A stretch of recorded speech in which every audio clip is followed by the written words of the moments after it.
everybody, welcome to the Comic Gamer Movie Show. My name is Deshaun, and today I'm here to review Mandalorian Season 3, the first episode.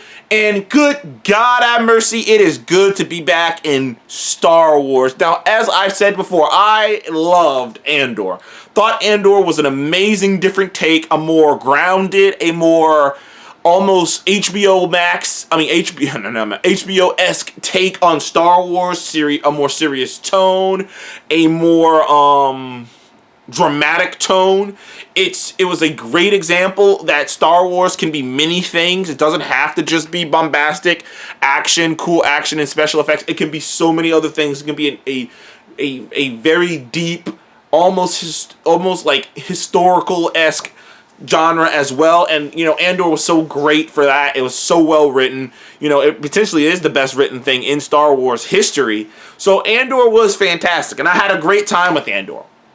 But the entire time I was watching Andor and hearing all the praise it was getting, I was like, dude, I'm sorry, but like, I'm a Mandalorian guy. I love traditional Star Wars, and The Mandalorian is exactly what Disney was aiming for. Like, when Disney bought Star Wars, people thought that they were going to get things that looked like The Mandalorian, which is taking the traditional Star Wars, the traditional original trilogy, and using what works and doing something new with it as well. And that's what The Mandalorian is. And it became this overnight sensation. Baby Yoda, Grogu. Like, the whole thing became this overnight sensation. The Mandalorian pretty much launched Disney Plus.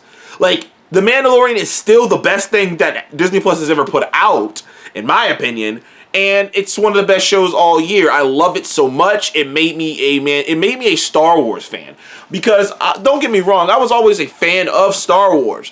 But I never really cared about going too deep into it. I never really cared about getting deep into the canon or looking it up or even looking up videos on YouTube.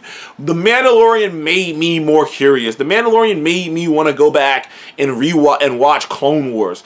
Through The Mandalorian, that's how I started becoming an even bigger Star Wars fan. That's what The Mandalorian made me want to do. And I'm happy to say, Season 1, kicking off with a good start. Now, Episode 1 is really all set up. This is really set up. Really cool fucking setup with amazing action and incredible special effects. Like, good God have mercy. Like, I don't know if The Mandalorian has a bigger budget than like every other thing on Disney Plus or what. But my God, dude, the fucking creatures and the special effects just look so good. Like when Din is just flying his ship, and like there's a certain scene where he's flying through an asteroid field, it looks so damn movie-like. There's another scene where he's, you know, where he's fighting a creature, and the creature looks amazing. Every special effect in this show looks so fucking good. It's wild to me. And they've done a great job too of balancing using the volume and using more practical sets. For those who don't know, the volume is this 3D, like this, like what's the word I'm looking for? Video game-esque 3D recreation of environments. So instead of using a blue screen, which some of you know about, which is the blue screen and then they do everything in post, it's a live 3D recreation of the environment. So that way, they can recreate lighting and stuff, and the actors can act inside of the it gives the actors an easier time, you know, doing their thing when they can actually see the environment changing to whatever they want. You know, the volume's really cool. I remember when I saw it, they really first used it in the first Mandalorian, and I remember when I saw it, I thought it was the coolest fucking thing I ever seen. I thought, and I still do, that it's gonna revolutionize filmmaking as we know it, because once they get the volume down perfectly, eventually studios won't have to actually leave the lot, dude. You'll be able to just do every single thing from the lot. Like, once they get the volume up and running and they make bigger spaces and stuff, you'll be able to just build Paris. You'll be able to build entire worlds just out of the lot and convincingly be able to pull it off, because it's not like you're making a fake sun in the background. It's a real sun It's just a video of a real sun. You know what I mean? It's not so I think that's so. It's not like you're faking these backdrops. They're real backdrops. It's just the video pictures of a backdrop. So the volume technology is really dope, and they use it, and Mandalorian's kind of pioneered it, and it's in here, but it's not in here as much as it used to be. There's a lot of practical sex, particularly when he gets back to Navarro. But like I say, I digress. The volume's used in this greatly. Mando's back being a badass, obviously. Pedro Pascal, a.k.a. Daddy. I say a.k.a. Daddy because he quite literally is a dad. He is quite literally playing a surrogate father in two of the best shows on TV. He's a surrogate father in The Last of Us, which he's doing a great job there. He's a surrogate father here, and goddamn, in The Mandalorian.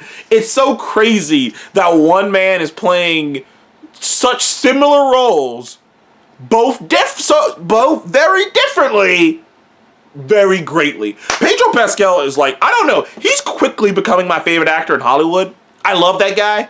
I've never not seen him in, like, literally, the last 3 things I've seen him in, he was amazing. So, like, Pedro Pascal is slowly becoming my favorite actor. You know, obviously, I remember seeing him in Narcos, and being like, this dude's great. And then I see him in a couple other things. He's been around for a little bit, and he's been in things, but I only recently started seeing him, like, maybe 3-4 years ago. Like, maybe 3-4 years ago. And he was obviously in that Nick Cage movie. He was great. He's in, like, Pedro Pascal, the dude's choices in work is just impeccable. Like, that dude knows what he wants. He's a big-hearted nerd. You know, I love Pedro Pascal. Obviously, though, the star of the show, the one everyone's coming to see, is old Grogu, old baby Yoda, and he's as cute as you imagine him to be. I mean, the scene of him just swirling around in that chair was quite funny. And he's got a lot more control over the Force than he's ever had before. I mean, he's plucking food, he's spinning chairs, like I said, like, he's got control over the Force, like, maybe not max control, but he's got more control than he ever used to. And we kind of get a nice drop out for the story as well. In the past, the story was all about getting Grogu to, you know, safety. Figure out a way to find Grogu's people, get him to whatever. But Grogu made the choice to go with the Mandalorian. So Grogu's with him now. There is no conversation about getting rid of Grogu. There is no. This story seems to be what a lot of people thought it was going to be, is about Mandalorians. And what happened to Mandor, because that's the big talking point of the episode, is Mando goes and sees the armor, and he's like, I want to redeem myself. I'm gonna travel to Mandor. I'm gonna bathe in the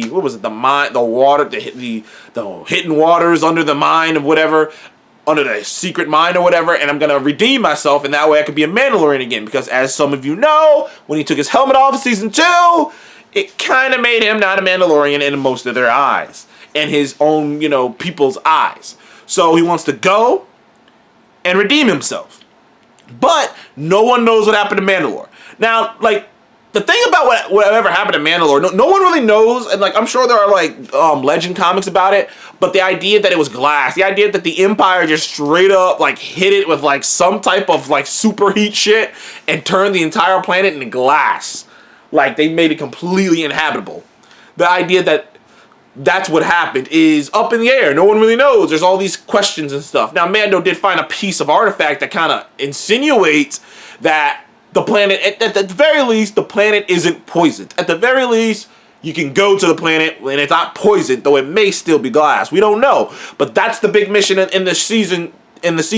Is Mando going to Mandalore, finding those waters, bathing in them, and redeeming himself. That's what he wants to do. Now, whether he'll change his mind along the way, who knows? But that's what he wants to do. So he goes and visits Grief and sees, and freaking Navarro is a beautiful place now. Like, the place is turned around, brother. Talk about a fix-em-upper. That, like, I mean, good lord, that's like finding this shitty little house on the side of the road and being like, I'm gonna fix that up. Next thing you know, that shit's a 2-story fucking house that's going for $500,000. Like, whoa! How much you buy it for? 20 G's? Like you just boosted that shit up, man. You just boosted that shit up. So that's Navarro, and it looks fantastic. And obviously Carl Weathers is fun as grief. Him and Mando have their back and forths. They introduce a new villain, this pirate lord guy. I can't remember his name off the top of my head, but he's this weird Davy Jones-esque like swamp thing looking guy. Really cool. So we got new villains in the fray. Badass fight sequence with the what's the name of his new ship? I can't remember. It's not the Razor Crest. I missed the Razor Crest. I can't remember what the name of his new ship is off the top of my head. But it's a very cool ass ship. Like I said, I do miss the Razor Crest. I like it when people have ships they can live on.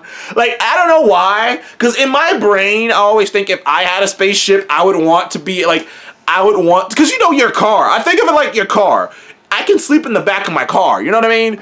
But what he got is essentially like a space bike, basically, because it's so snug. It's like, you can't sleep in that thing. Like, I like ships that are big enough that you got space to go sleep in. And, you know, so that's why I kind of miss the Razor Crest, but it's okay. Badass ship, though. It's a little bit more maneuverable than the Razor Crest, and Din's a hell of a pilot. Then we get to the end where he meets up with Bo-Katan, which I wasn't expecting to see Bo-Katan this early, but Bo-Katan is clearly not doing too good. So, turns out, she had this army, you know, she was talking about it in season 2, she had these people, she was recruiting, she was stealing ships and shit, and, you know, to raise people to go back to Mandalore and take back our planet. Yeah, it turns out when she showed up without the Darksaber, basically everyone left. And she resents the fuck out of Din. Like, I always thought at a certain point, like, I was like, is she going to be a villain in this show? Is she going to want to kill him for ruining her chances? Because I always thought she was going to be like, might be a villain. But I digress. She's very upset at Din. She doesn't really want to talk to him. She doesn't really want to help him. But, you know, she gave him the information, which is the location of where the mine is, where he has to go to the waterfall. So he knows exactly where to go on Mandalore. Even if it's there or not, he knows exactly where to go because of her information. And it's clear that Bo's pretty bitter. She's pretty upset. And she's just upset at his clan in general. She's upset at all the ones who went off to do their own thing. And there is definitely an underlining arc that eventually Din's gonna have to make a choice to reunite all the Mandalorians, and I'm curious what's gonna happen there. I'm curious if Mandalore is as screwed up as they say.